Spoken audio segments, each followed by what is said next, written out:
Well, when you lay down with dogs, you get fleas. And by dogs, I mean woke leftists. And by fleas, I mean also woke leftists? I'm not really sure. But now the comedy world is being torn apart. Shane Gillis being extended to the top because he is virtue signaling to the far left. And people like Bill Burr and many other comedians getting dragged by the woke crowd because they decided to perform at a comedy festival. Now, I don't really care if somebody needs, wants, or whatever to pay their bills. You take a job. You know, I've had a couple principles in my day, you know, in terms of advertisers. I won't take any panacea, like fake cure-all stuff. I won't run ads for gambling and in general, crypto stuff. But maybe down the road, things get tough and I have to take a crypto ad or something like that. I wouldn't say that, you know, makes somebody a terrible human being, although I try not to do that. This is that, but kind of on steroids. So let's get into this hilarity after a quick word from this video sponsor, Lear Capital. Back when I graduated from college, I remember I had about $500 left over. I don't remember what I did with it. I probably would have never considered investing it. I probably bought video games and other things that you buy when you're 18, 19, 20. Things were good back then, though. Only a few years away from the Great Recession and things getting tight. But lately I've been thinking about what would have happened if I had put that money into like gold, for example. I actually looked it up. That $500 would be worth, back in 2006, would be worth $2,687 had I invested it in gold versus $2,510 if I had invested it in the SPY. I mean, boy, that would be nice to have around now. So I actually would have made more money if I invested in gold, which surprised me because the stock market has performed so well since the recession. I started thinking about this because, well, I've been wanting to invest in precious metals lately. I always wasn't sure how to do it. I wanted to have it in my hand. It felt like this intangible thing. But it's nice to also know it's not only a hedge against the stock market, but it can also keep pace or even outperform it as well. I want buying precious metals to be as simple as possible, so I'm going to use today's sponsor, Lear Capital. Lear Capital specializes in helping people like me and you protect and grow our wealth with gold. They have over 27 years experience, thousands of five-star reviews, and over $3 billion in trusted transactions. If you're interested in precious metals, maybe you think crypto's too volatile like I do, and you want a physical asset you can hold in your hand or in your retirement account, a simple way is to get started by calling Lear Capital today at 855-271-1871 or go to trylear.com/thequartering. Lear gives you a lot of options, great reports, and information if you want to get more educated. And like I mentioned, you can take possession of your metals, have them store it, or you can roll over to an existing IRA, 401k, into a gold IRA and get the same tax advantages. As a special offer, if you make a qualified purchase, Lear Capital will give you up to $15,000 in bonus gold and silver as well. So check them out at 855-271-1871 or go to trylear.com/thequartering. Link is also in the description. So there's this comedy festival going on, apparently. Again, I don't really care about modern day comedy. I think it's all derivative. I think the last funny comic was probably Norm Macdonald. You know, Shane Gillis, he's funny. I think his tire show is pretty funny. I'm not saying that none of these guys are funny, but very few of these people are truly unleashed, and the ones that are seem to be forcing it. But the left is really mad. All your favorite sellouts will be at the Riyadh Comedy Festival. The existence of a Saudi Arabia comedy festival has been on the periphery of my mind for a few weeks, but there's no more ignoring it. It's finally here. The Riyadh Comedy Festival kicks off, well, today and runs for 2 weeks. And judging by the lineup, many famous comedians have no qualms about cashing that check and ignoring the human rights issues. Now, again, if these people were going to go perform for, Hamas or something like that, they'd probably be fine with it. It's crazy. The names involved are scattered from a range of not surprising at all to, wait, really? There's a contingent of people you knew weren't going to say no. Jeff Ross, Kevin Hart, Chris Tucker, Russell Peters, Sebastian, I don't really know who half of these people are. They might as well rename this ish the Back Taxes Tour. The co-headliner combo is Louis C.K. and Jimmy Carr on October 5th is to be expected. Then you get names like Bill Burr, Pete Davidson, and Aziz Ansari, Mo Amer. Man, they must be getting a lot of money. Well, Pete Davidson is particularly surprising given the role that Saudi Arabia had in 9/11, in which he lost his father, a firefighter in the towers. They must be getting a lot of money. What might that number be? Tim Dillon, a comedian who was scheduled to perform, but was nixed for making a joke about slavery in Saudi Arabia on his podcast, claimed he stood to make $375,000 off doing a single show there. Earlier this month, when he was defending his decision, he said that comedians in a higher bracket were getting paid $1.6 million each, and lower tier talent was getting $150,000.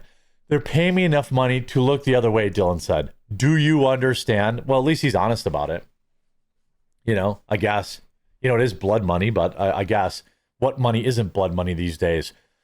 There's plenty of rationalization going around. For at least the past month, some of these comedians have discussed why they did or didn't take the money. Seth Simon's newsletter Humorism transcribed some of these excuses found on Where Else? Nefarious podcasts. Here's one snippet. Dang, dude, whatever.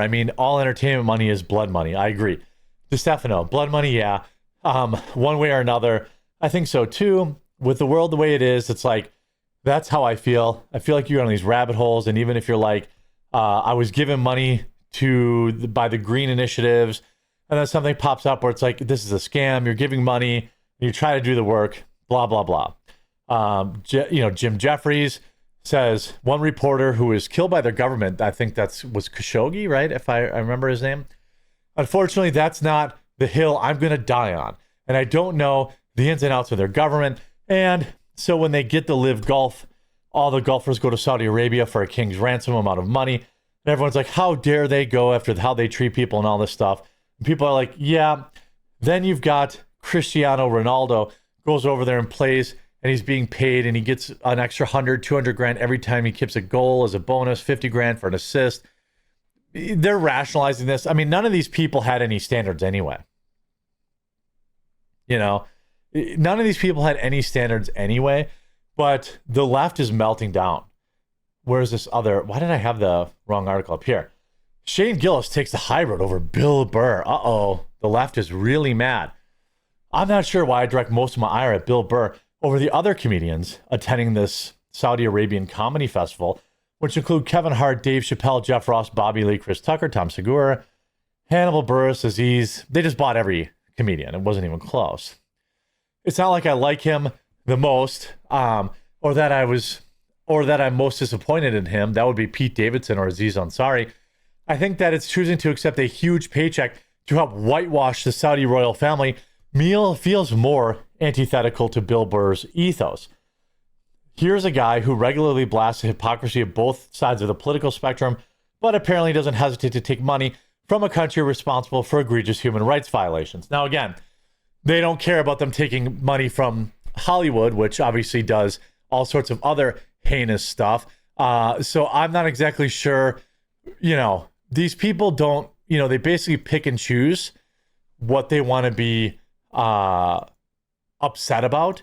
And that's why I can't ever take them very seriously. It's why I don't really care what they have to say, because they don't really care about this.